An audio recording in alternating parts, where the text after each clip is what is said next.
Bayangkan seseorang yang merangkak dari bawah. Dari rakyat biasa, ia tumbuh menjadi pemimpin karismatik. Orang-orang menaruh harapan padanya. Ia berbicara tentang keadilan, perubahan, dan masa depan yang lebih baik. Ia naik ke tampuk kekuasaan, dan seolah tak ada yang bisa menghentikannya. Tapi perlahan, wajahnya berubah. Ia tak lagi mendengar.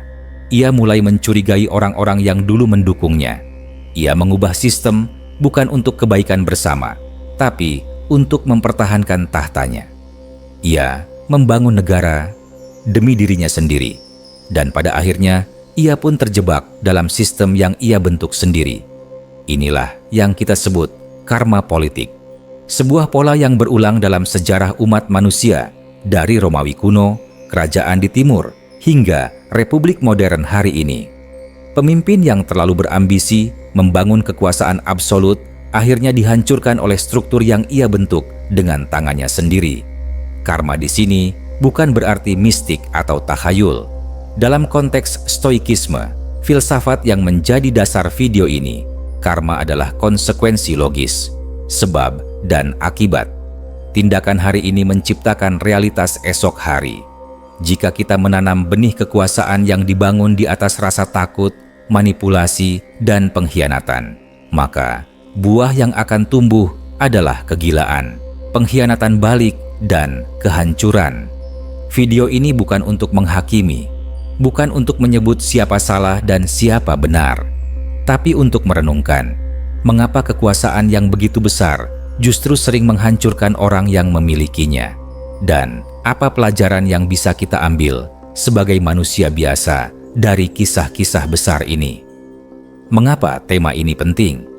Karena ini bukan hanya tentang mereka, ini tentang kita. Kekuasaan itu bukan hanya milik presiden, raja, atau diktator. Kekuasaan juga muncul dalam skala kecil, di rumah, di kantor, di komunitas, bahkan dalam relasi pribadi. Setiap kali kita punya kendali atas orang lain, kita sedang memegang kekuasaan. Dan setiap kali kita tergoda untuk mengatur, menguasai, atau mendominasi, kita sedang berada di jalur yang sama. Lalu, apa yang membedakan mereka yang jatuh dalam kehancuran dengan mereka yang tetap tenang meski berada di puncak? Jawabannya satu, penguasaan diri. Filsuf-filsuf stoik dari zaman kuno, seperti Marcus Aurelius, Seneca, dan Epictetus, berulang kali mengingatkan hal ini. Satu-satunya kekuasaan yang sejati adalah kekuasaan atas diri sendiri. Semua bentuk kekuasaan di luar diri, harta, jabatan, popularitas, pengaruh adalah ilusi yang bisa menguap kapan saja. Tapi, jika kita menguasai batin kita, tidak ada satupun yang bisa benar-benar merusak kita. Lihatlah sejarah. Betapa banyak pemimpin besar yang gagal bukan karena musuh di luar, tapi karena musuh dalam dirinya sendiri. Kesombongan, ketakutan, kerakusan, dan ambisi yang tak terkendali. Dalam banyak kasus, seorang pemimpin tidak langsung menjadi tiran. Ia mungkin mulai dengan niat baik. Ia ingin memperbaiki bangsanya, menolong rakyatnya, membuat perubahan yang besar. Tapi, di tengah jalan, sesuatu bergeser. Ia mulai percaya bahwa dialah satu-satunya yang bisa menyelamatkan negara. Ia mulai meminggirkan orang-orang yang berbeda pendapat. Ia menyingkirkan kritik.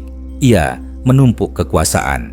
Dan tanpa sadar, ia sedang menciptakan mesin kekuasaan yang bukan lagi melayani rakyat, tapi melayani dirinya. Ironisnya, mesin inilah yang akhirnya memakan dirinya sendiri. Sejarah Romawi penuh dengan contoh seperti ini. Kaisar Nero, misalnya, awalnya dicintai, lalu menjadi kejam. Ia membakar kota, membunuh ibunya, membungkam siapapun yang ia curigai. Ia dikelilingi oleh rasa takut yang ia ciptakan sendiri, dan mati dengan tragis, tanpa ada satupun yang setia di sisinya. Bahkan, tokoh seperti Julius Caesar pun, meski dipuja sebagai jenius politik, akhirnya mati ditikam oleh orang-orang terdekatnya. Orang-orang yang dulu bersumpah setia, tapi tak tahan dengan kekuasaan yang makin absolut. Dan ini bukan hanya terjadi di masa lalu. Dalam sejarah modern, kita lihat contoh serupa. Penguasa yang membentuk sistem otoriter hanya untuk akhirnya jatuh karena sistem itu sendiri menjadi tidak stabil, penuh tekanan, dan menciptakan perlawanan yang besar. Stoikisme mengajarkan bahwa kehidupan ini bukan tentang mengendalikan segalanya, tapi tentang mengendalikan diri sendiri. Bahwa kekuasaan sejati bukan berarti kita bisa memaksa dunia tunduk pada kita, tapi bahwa kita bisa tetap tenang ketika dunia tidak berjalan sesuai keinginan kita. Dalam Stoikisme, kekuasaan luar itu bersifat netral. Ia bukan baik, bukan buruk, tapi bagaimana kita bereaksi terhadap kekuasaan itulah yang menentukan apakah kita akan jadi pemimpin bijak atau jadi tiran gila. Seneca, filsuf Stoik sekaligus penasihat Kaisar Nero, pernah berkata, "Semakin besar kekuasaan, semakin besar pula kebutuhan untuk menguasai diri." Ironisnya, ia sendiri gagal menahan laju kehancuran tuannya dan akhirnya dipaksa bunuh diri oleh orang yang dulu ia bimbing. Itulah tragedi besar kekuasaan, ketika kebijaksanaan tidak lagi didengar dan penguasa yakin bahwa ia lebih besar dari sistem, lebih besar dari hukum, bahkan lebih besar dari moralitas. Kita akan menyusuri kisah demi kisah, tokoh demi tokoh, dari Romawi hingga Timur Tengah, dari masa lalu hingga masa kini. Tapi fokus kita bukan sekadar menceritakan sejarah. Kita ingin memahami mekanisme batin manusia saat memegang kekuasaan. Kita ingin mencari tahu di mana titik kegagalan itu terjadi dan bagaimana kita sebagai manusia modern bisa menghindari jebakan yang sama. Karena jika tidak waspada, siapapun bisa jatuh ke dalam ilusi bahwa ia punya kendali penuh atas dunia. Dan seperti yang sering terjadi, semakin kita ingin mengendalikan segalanya, semakin kita kehilangan kendali atas diri kita sendiri. Jadi, ini bukan sekadar cerita tentang politik. Ini adalah cerita tentang manusia, tentang kita, tentang bagaimana kekuasaan bisa menjadi berkah jika disertai penguasaan diri, dan bagaimana kekuasaan bisa menjadi kutukan jika dibangun di atas ego, ketakutan, dan ambisi yang tak pernah puas. Ini adalah kisah tentang karma politik, tentang sistem yang diciptakan untuk menundukkan orang lain, tapi akhirnya menundukkan sang penciptanya. Selamat datang di perjalanan ini. Ini bukan hanya kisah sejarah, tapi cermin bagi kita semua. Karma politik, ketika penguasa jadi korban kekuasaan yang ia ciptakan, sebuah perjalanan filsafat Stoik tentang ambisi, kekuasaan, dan kejatuhan yang tak terhindarkan. Sebelumnya, jangan lupa berlangganan saluran ini untuk mendapatkan cerita filsafat menarik lainnya. Sekarang mari kita mulai.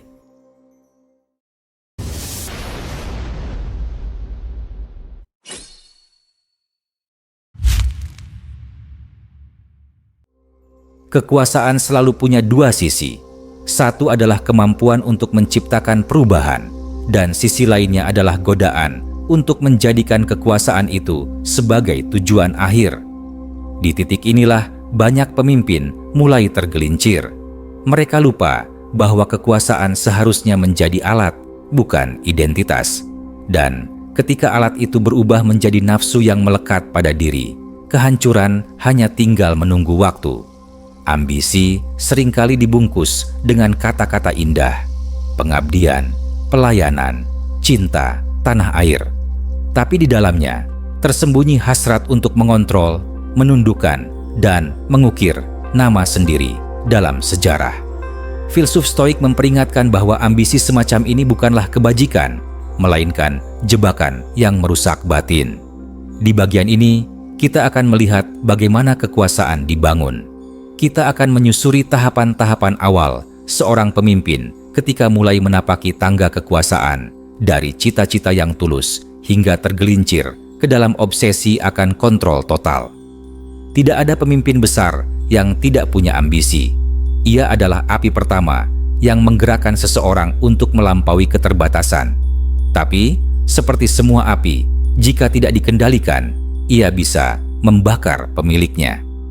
Ambisi dalam Stoikisme tidak dilarang, tapi harus ditempatkan. Marcus Aurelius, kaisar sekaligus filsuf Stoik, punya kekuasaan nyaris absolut. Tapi ia menulis setiap hari di jurnal pribadinya, agar ia tidak lupa bahwa dirinya hanya manusia, bahwa dunia ini fana, bahwa semua pujian dan kemenangan akan lenyap. Bandingkan ini dengan tokoh seperti Julius Caesar. Ia cerdas, berani, dan visioner. Ia memenangkan hati rakyat Roma, menaklukkan musuh-musuhnya, dan membentuk kekuasaan yang belum pernah ada sebelumnya.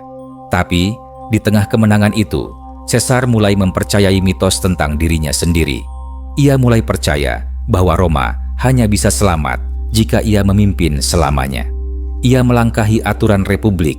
Ia menempatkan dirinya di atas hukum. Apa yang terjadi? Ia dibunuh oleh orang-orang terdekatnya di gedung Senat, di bawah patung Pompei, musuh lamanya. Sebuah ironi sejarah yang menyayat. Ia mati di puncak kekuasaan, bukan karena kekalahan, tapi karena ambisinya membuatnya buta. Saat seorang pemimpin mulai melihat dirinya sebagai perwujudan negara, kehancuran mulai menghitung mundur. Dalam sejarah, kita melihat berkali-kali, dari Prancis hingga Korea Utara, pemimpin yang mencampurkan jati dirinya dengan nasib bangsa, akhirnya menciptakan sistem otoriter yang rapuh dan mudah hancur. Seorang pemimpin sejati tahu bahwa ia hanyalah bagian dari perjalanan sejarah. Tapi ketika ego mengambil alih, ia merasa negaranya tak bisa hidup tanpanya. Ia mulai mengendalikan hukum, merombak konstitusi, memecat siapapun yang tak tunduk, dan menciptakan ilusi bahwa ia adalah satu-satunya penyelamat. Filsuf Stoik percaya bahwa dunia ini bergerak dalam siklus. Tidak ada yang abadi, termasuk kekuasaan. Mereka yang tidak bisa menerima kefanaan akan dihancurkan oleh kenyataan itu sendiri. Dalam tahap awal membangun kekuasaan, banyak pemimpin mengubah struktur negara. Mereka membentuk sistem hukum, aparat keamanan, media, hingga pendidikan, bukan untuk rakyat, tapi untuk memperkuat posisinya. Ini yang disebut sebagai negara kekuasaan. Semua elemen diarahkan untuk menjaga pemimpin tetap di atas. Lawan politik dibungkam, media dikontrol, rakyat dijauhkan dari kemampuan berpikir kritis, dan semua ini dibenarkan dengan alasan stabilitas. Tapi inilah ironi terbesarnya. Sistem seperti ini tampak stabil dari luar, tapi rapuh dari dalam. Karena dibangun bukan di atas nilai, tapi di atas ketakutan. Ketika pemimpin mulai dikelilingi oleh orang-orang yang hanya berkata, "Ya," ia berhenti berkembang. Ia berhenti mendengar kebenaran. Dan saat krisis datang, sistem itu tidak bisa menolong. Karena sistem itu hanya tahu cara tunduk, bukan cara berpikir. Di titik tertentu, sang penguasa tak lagi bebas. Ia menjadi tawanan dari sistem yang ia bentuk sendiri. Ia tidak bisa mundur karena takut dibalas. Ia tidak bisa mempercayai siapapun karena telah mengkhianati terlalu banyak orang. Ia tidak bisa berkata jujur karena telah membangun kebohongan terlalu lama. Ia mulai hidup dalam paranoia. Setiap orang bisa jadi pengkhianat. Setiap kata bisa jadi ancaman. Maka ia memperketat kontrol. Ia tambah pasukan. Ia tambah sensor. Tapi semakin ia memperkuat cengkraman, semakin ia kehilangan pegangan atas realitas. Inilah puncak tragis dari proses membangun kekuasaan tanpa penguasaan diri. Pemimpin itu tidak lagi memimpin, ia hanya bertahan.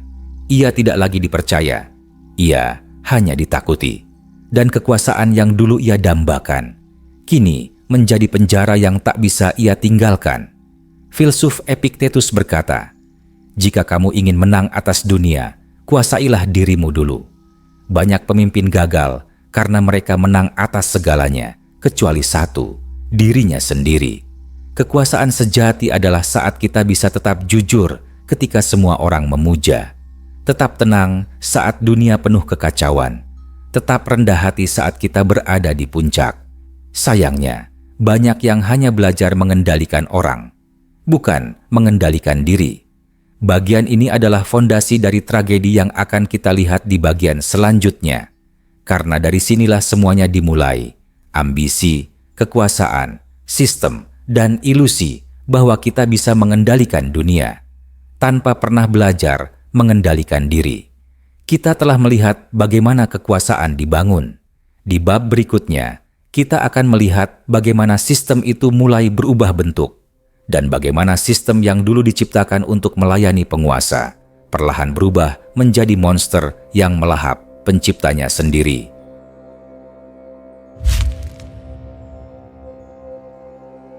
Setelah kekuasaan dibangun dengan ambisi, sistem mulai dibentuk untuk menopang dan mempertahankannya. Sistem ini mungkin terlihat rapi di permukaan, ada birokrasi yang berjalan, hukum yang ditegakkan, militer yang siaga, dan media yang sibuk memuji-muji.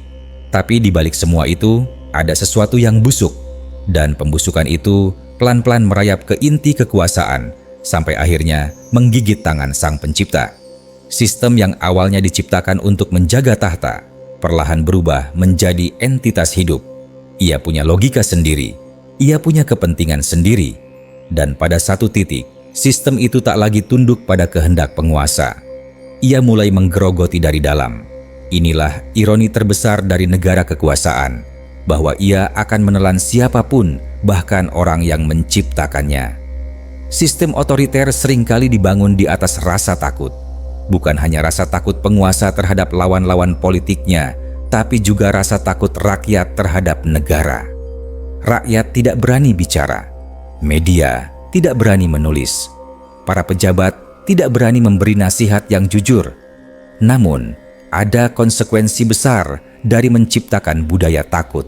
Semua informasi yang sampai ke penguasa sudah disaring. Tidak ada kebenaran, hanya pujian dan laporan palsu.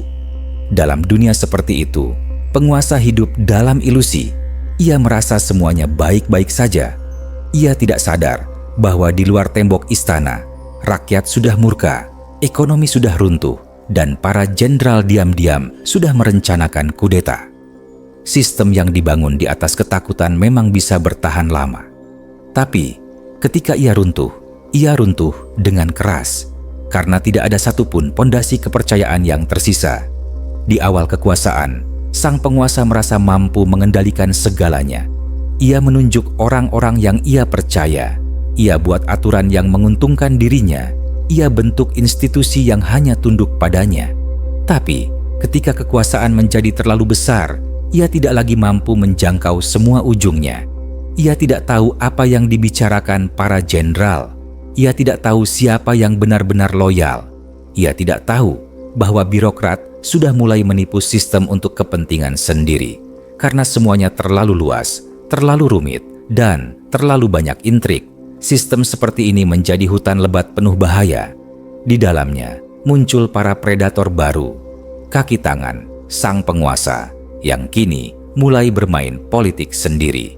Mereka menciptakan jaringan loyalitas bukan kepada negara, tapi kepada diri sendiri. Dan karena semua orang dibentuk untuk patuh, maka tidak ada yang bisa mengoreksi arah yang salah. Salah satu efek paling merusak dari sistem otoriter adalah munculnya tiran-tiran kecil. Mereka adalah para pejabat, komandan militer, kepala birokrasi yang memanfaatkan kekuasaan untuk kepentingan pribadi.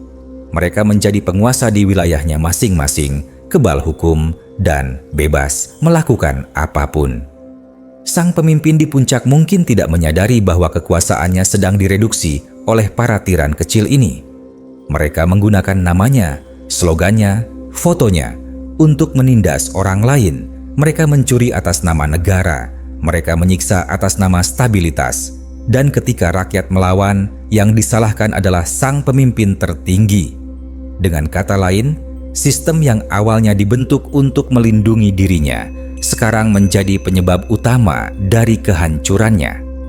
Pada titik tertentu, sistem yang dibentuk dengan logika kontrol menjadi terlalu kompleks untuk dikendalikan.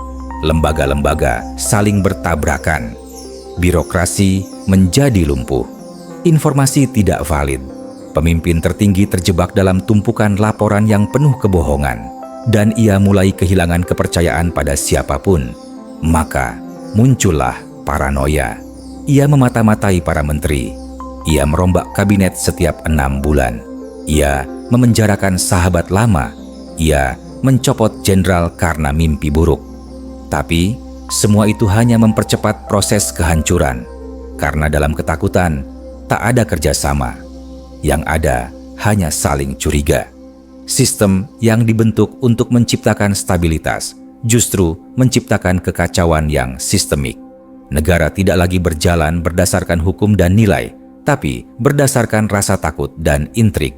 Dan dalam dunia seperti ini, tidak ada yang benar-benar bekerja, tidak ada yang benar-benar loyal. Semuanya hanya menunggu waktu. Salah satu ciri sistem otoriter adalah penolakan terhadap koreksi. Kritik dianggap ancaman, saran dianggap pemberontakan. Padahal, setiap sistem politik yang sehat memerlukan ruang untuk koreksi diri. Dalam sistem demokrasi, koreksi itu datang dari oposisi, media, masyarakat sipil. Tapi, dalam sistem tertutup, semua jalur koreksi dibungkam. Maka, kesalahan yang kecil menjadi besar. Ketimpangan ekonomi dibiarkan, ketidakadilan hukum dianggap biasa, rasa frustasi rakyat menumpuk. Tapi, karena tidak ada kanal untuk meluapkan amarah, maka semuanya menjadi bom waktu. Ketika meledak, ledakannya bukan reformasi, tapi revolusi. Dan revolusi yang lahir dari sistem yang menolak perubahan, biasanya brutal dan berdarah. Kita tidak sedang bicara teori. Sejarah penuh dengan contoh nyata. Dari kekaisaran Romawi yang runtuh karena korupsi dan militer yang terlalu kuat, hingga rezim-rezim abad 20 yang jatuh oleh sistemnya sendiri. Uni Soviet, Nazi Jerman, bahkan beberapa negara di Asia dan Amerika Latin. Semua punya pola yang sama. Pemimpin kuat membentuk sistem absolut. Sistem itu dibangun di atas ketakutan dan kepatuhan buta. Pemimpin mulai kehilangan kontrol. Para tiran kecil muncul. Informasi diselewengkan. Krisis ekonomi atau politik memicu perlawanan. Dan akhirnya, sistem runtuh menimpa penciptanya. Stoikisme tidak anti-struktur, tapi ia mengajarkan bahwa struktur tanpa kebijaksanaan akan menjadi beban. Seperti kapal besar tanpa kemudi. Seneca berkata, bukan karena angin yang salah kapal kita tersesat, tapi karena kita tidak tahu kemana hendak pergi. Sistem politik yang sehat dibangun dari manusia-manusia yang sehat jiwanya. Jika para penguasa hanya mengejar kontrol, maka struktur akan menjadi penjara.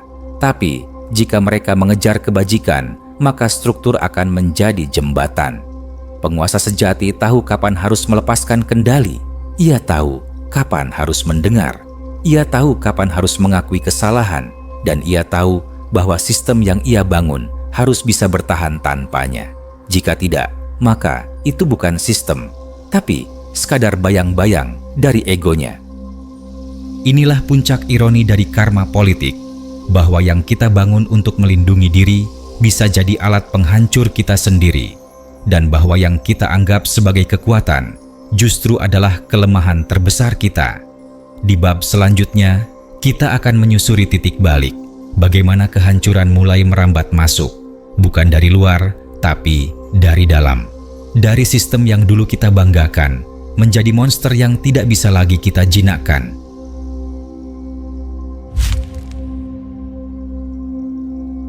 Segala sesuatu yang dibangun di atas kebohongan, ketakutan, dan kesombongan memiliki satu kesamaan. Ia rapuh. Dari luar mungkin tampak kuat, megah, dan tak tergoyahkan. Tapi dari dalam ia sudah retak sejak awal. Dan ketika waktunya tiba, retakan-retakan itu akan menjadi jurang yang menelan semuanya. Inilah bagian ketika segalanya runtuh. Ketika kekuasaan yang dulu begitu mutlak, tiba-tiba tak lagi berarti. Ketika rakyat yang dulu memuja, kini turun ke jalan. Ketika sistem yang dulu setia, kini berbalik menyerang. Ini adalah bagian paling sunyi dan menyakitkan dari karma politik. Saat seorang penguasa yang pernah merasa seperti dewa, menyadari bahwa ia hanya manusia, yang kini ditinggalkan oleh segalanya. Kejatuhan tidak datang seperti petir, ia datang seperti hujan gerimis, pelan tapi konsisten. Sedikit demi sedikit, fondasi kekuasaan runtuh, aliansi politik mulai goyah. Para pejabat yang dulu patuh mulai menjaga jarak. Suara-suara kecil ketidakpuasan berubah menjadi teriakan. Dan yang paling menyakitkan, penguasa menyadari bahwa ia tidak lagi ditakuti. Pada titik ini, ia mulai panik. Ia membuat kebijakan tergesa-gesa. Ia menunjuk orang-orang baru yang tidak punya pengalaman. Ia berusaha memulihkan citra dengan pidato-pidato kosong. Tapi semuanya sudah terlambat. Rakyat sudah tidak percaya. Sistem sudah terlalu rusak untuk diperbaiki. Dan lawan-lawan politik mulai mengangkat kepala. Salah satu ciri khas dari kejatuhan tiran adalah pengkhianatan. Tapi pengkhianatan ini bukan datang dari musuh, melainkan dari sahabat lama, dari tangan kanan, dari penasihat yang dulu bersumpah setia, dari jenderal yang dulu dipromosikan. Mereka tidak berubah. Mereka hanya melakukan apa yang sistem ajarkan, bertahan. Dan saat sang pemimpin menjadi beban, mereka meninggalkannya. Demi keselamatan pribadi, demi menyelamatkan posisi, demi mengikuti arus baru. Sang penguasa merasa dikhianati. Tapi ia lupa, sistem yang ia bentuk tidak pernah membentuk kesetiaan, hanya kepatuhan. Dan kepatuhan bisa dibeli, bisa dibujuk, bisa dibalikan. Ketika rasa takut hilang, yang tersisa hanya kebencian. Kehancuran kekuasaan bukan hanya soal jatuhnya jabatan, tapi juga kehancuran batin. Sang penguasa kehilangan arah. Ia mulai berbicara sendiri. Ia menyalahkan semua orang. Ia curiga pada setiap suara. Ia tak bisa tidur. Ia hidup dalam ketakutan bahwa hari esok adalah hari ia ditangkap, diadili, atau dibunuh. Ini adalah tahap ketika seorang penguasa tak lagi rasional. Ia bisa saja memerintahkan penangkapan massal, pelarangan media, bahkan pembakaran dokumen negara. Tapi tindakan-tindakan ini hanya membuat kejatuhan semakin cepat karena dunia luar melihatnya bukan sebagai pemimpin, tapi sebagai orang yang sedang kehilangan kewarasan. Stoikisme mengajarkan bahwa penderitaan paling dalam bukan berasal dari dunia luar, tapi dari batin kita sendiri. Dan tidak ada penderitaan yang lebih menyiksa daripada menyadari bahwa semua ini adalah hasil dari pilihan kita sendiri. Tidak ada yang lebih simbolik dari kejatuhan kekuasaan selain runtuhnya simbol-simbolnya. Patung-patung dijatuhkan, potret dicopot dari dinding, nama jalan diganti, istana dikepung, kantor disegel. Semua yang dulu megah kini menjadi reruntuhan yang dijarah rakyat. Tapi ini bukan hanya soal benda, ini soal makna. Rakyat tidak hanya menjatuhkan simbol, mereka sedang mencabut legitimasi. Mereka sedang mengatakan, kami tak lagi mengakui engkau sebagai pemimpin. Dan ini adalah momen ketika penguasa benar-benar sendirian. Ia tidak lagi punya tempat berlindung, tidak punya panggung bicara, dan tidak punya siapa-siapa. Banyak penguasa yang jatuh berharap bisa menghilang begitu saja. Lari ke luar negeri, bersembunyi, menyalahkan orang lain. Tapi sejarah tidak lupa. Dan rakyat pun tidak. Mereka menuntut keadilan. Mereka ingin jawaban. Mereka ingin pengakuan bahwa semua penderitaan ini bukan kesalahan mereka. Maka lahirlah pengadilan.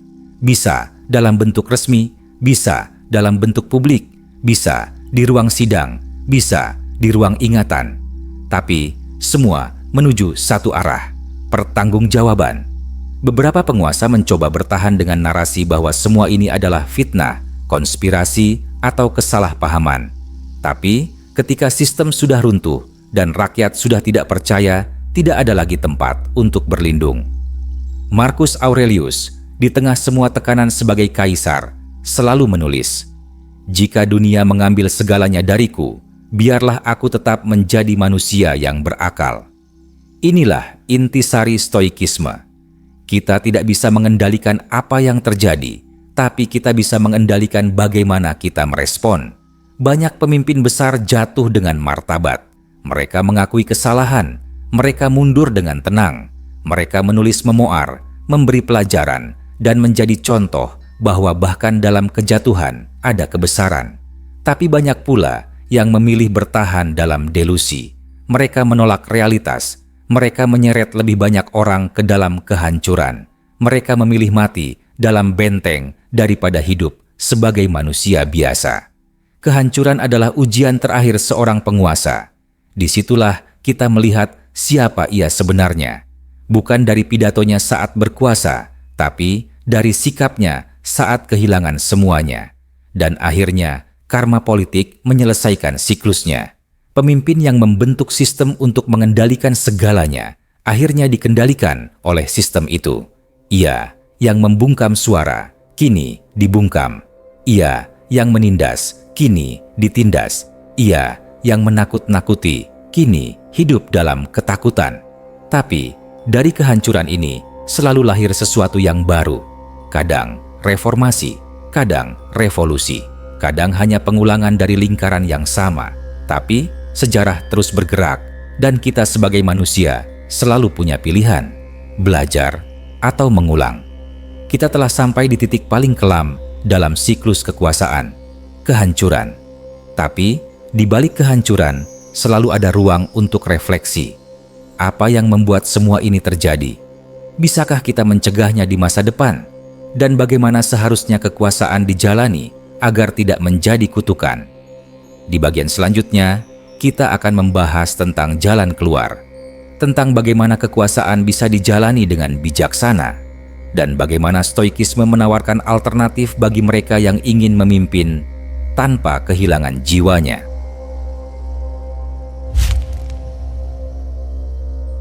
Sejak awal, kekuasaan tampak menggoda. Ia datang dengan janji bisa mengubah segalanya, dunia, nasib, sejarah, bahkan diri sendiri. Tapi dalam prosesnya, kekuasaan menuntut pengorbanan yang tak sedikit. Kadang, ia menuntut lebih dari yang kita sadari. Dan seringkali, ia mengambil lebih dari yang kita sanggup relakan.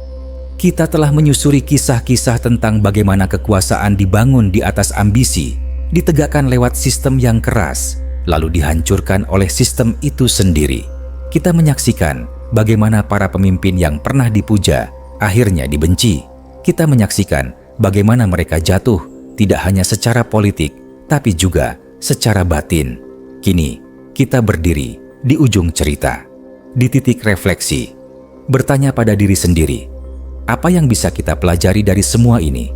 Dan bagaimana kita seharusnya menyikapi kekuasaan, baik sebagai rakyat maupun sebagai orang yang suatu saat mungkin memegang kendali. Banyak pemimpin yang tersesat karena sejak awal memandang kekuasaan sebagai tujuan hidup. Mereka mencarinya seperti orang mengejar harta karun. Mereka memperjuangkannya dengan segala cara, lalu mempertahankannya dengan segala harga. Tapi ketika kekuasaan akhirnya berada di tangan, mereka tidak tahu harus berbuat apa. Stoikisme mengajarkan sesuatu yang sangat sederhana. Kekuasaan bukan tujuan. Kekuasaan adalah alat. Alat untuk menciptakan keadilan. Alat untuk menebar kebaikan. Alat untuk memperkuat yang lemah. Dan seperti semua alat, kekuasaan harus digunakan dengan bijak atau akan melukai orang lain dan diri sendiri. Ketika kekuasaan dijadikan alat untuk melayani, ia menjadi berkah. Tapi ketika dijadikan tujuan hidup, ia berubah menjadi candu. Dan candu, sebagaimana kita tahu, hanya akan membawa kehancuran. Salah satu bahaya terbesar dari kekuasaan adalah keyakinan bahwa aku tahu segalanya. Bahwa karena aku di atas, maka aku pasti lebih pintar, lebih benar, lebih berhak bicara. Inilah awal dari semua kesalahan besar ketika seorang pemimpin berhenti mendengar. Dan sayangnya, sistem di sekeliling kekuasaan sering memperparah hal ini. Para penjilat menyanjung, media dibungkam, rakyat ditakut-takuti, kebenaran dikaburkan. Dalam suasana seperti itu, siapapun bisa terjebak dalam delusi. Seorang pemimpin yang bijak justru akan membuka telinga lebih lebar, bukan lebih sempit. Ia sadar bahwa jabatan tidak menjadikannya maha tahu. Ia terbuka pada kritik, mau mengakui kesalahan, dan tidak malu bertanya. Seneca pernah berkata, "Tidak ada yang lebih menyedihkan dari seorang tua yang belum belajar kebijaksanaan." Maka, lebih menyedihkan lagi seorang pemimpin yang tidak mau belajar karena merasa dirinya sudah cukup sempurna. Penguasa bisa menyusun narasi, bisa menyebar propaganda, bisa menulis ulang sejarah, tapi satu hal yang tak bisa dikendalikan sepenuhnya adalah ingatan kolektif rakyat. Rakyat bisa diam, tapi mereka tidak bodoh. Mereka bisa sabar, tapi mereka tidak tuli. Mereka bisa memaafkan, tapi mereka tidak lupa. Dan ingatan itu pada waktunya akan menjadi kekuatan. Bisa jadi dalam bentuk pemilu, bisa dalam bentuk pemberontakan, bisa dalam bentuk generasi baru yang menolak cara lama. Karena sejarah mungkin berulang, tapi setiap generasi belajar lebih cepat, maka setiap langkah penguasa akan ditimbang bukan hanya oleh lembaga formal, tapi oleh hati rakyat. Dan ketika hati rakyat sudah tertutup, tak ada lagi kekuasaan yang bisa bertahan. Kekuasaan adalah ujian terhadap integritas, komitmen, dan kendali diri. Semua orang bisa terlihat baik saat berjuang dari bawah. Tapi ketika sudah berada di atas, semua topeng akan terbuka. Maka, Stoikisme mengajarkan satu latihan penting, introspeksi harian. Marcus Aurelius menulis setiap malam untuk memeriksa hatinya sendiri. Apakah aku hari ini bersikap adil? Apakah aku terlalu keras? Apakah aku terlalu menikmati pujian? Dalam dunia modern yang penuh sorotan, pemimpin yang jujur pada dirinya sendiri adalah harta langka. Dan justru karena langka, dialah yang paling dibutuhkan. Jiwa yang kuat tidak dibentuk oleh kemenangan, tapi oleh kerendahan hati. Dan seorang pemimpin sejati bukan yang tak pernah jatuh, tapi yang mampu bangkit dengan sikap yang lebih bijak. Setelah segalanya berlalu, setelah kursi ditinggalkan, setelah nama tak lagi disebut dalam berita, apa yang akan tersisa? Bukan gelar, bukan pidato, tapi nilai. Apakah kita meninggalkan sistem yang lebih adil? Apakah kita membentuk generasi yang lebih berani bicara? Apakah kita menciptakan struktur yang bisa bertahan meski kita sudah tiada? Itulah warisan sejati. Dan hanya mereka yang memimpin dengan niat melayani yang bisa meninggalkan warisan itu. Stoikisme percaya bahwa hidup terbaik adalah hidup yang berguna. Maka, kekuasaan terbaik adalah kekuasaan yang tidak mewariskan ketakutan, tapi keberanian. Yang tidak meninggalkan kekacauan, tapi keteladanan. Kekuasaan yang korup tidak lahir di ruang hampa. Ia lahir karena kita membiarkannya. Kita menutup mata saat kebohongan disebar. Kita diam saat ketidakadilan terjadi. Kita terlalu sibuk dengan urusan pribadi, sampai lupa bahwa politik bukan urusan segelintir elit saja. Rakyat yang sadar akan kekuatannya tidak akan mudah ditipu, tidak akan mudah dibungkam, dan tidak akan menyerahkan masa depannya pada janji kosong. Stoikisme mengajarkan bahwa kita punya tanggung jawab atas hal-hal yang berada dalam kendali kita. Dan dalam masyarakat, itu berarti bersuara, mengkritik, berpartisipasi, mengedukasi, memilih dengan hati-hati, dan menolak dibodohi. Karma politik tidak hanya berlaku bagi penguasa, tapi juga bagi rakyat yang abai. Karena dalam diam ada dosa. Kita telah menyaksikan bagaimana kekuasaan membentuk sistem dan sistem menghancurkan penciptanya. Kita telah menyaksikan bagaimana kekuatan bisa menjadi kelemahan dan ketakutan bisa melahirkan pengkhianatan. Pertanyaannya sekarang, apakah kita akan belajar? Stoikisme tidak menjanjikan dunia yang sempurna, tapi ia menawarkan cara berpikir yang bisa membuat dunia menjadi lebih baik dengan mengendalikan diri sendiri, bersikap adil, berkata jujur, dan menerima bahwa semua yang kita miliki bersifat sementara. Jika prinsip-prinsip itu diterapkan dalam kekuasaan, maka karma politik tidak akan menjadi kutukan. Ia akan menjadi pengingat bahwa dalam memimpin, kita tidak sedang membangun keabadian.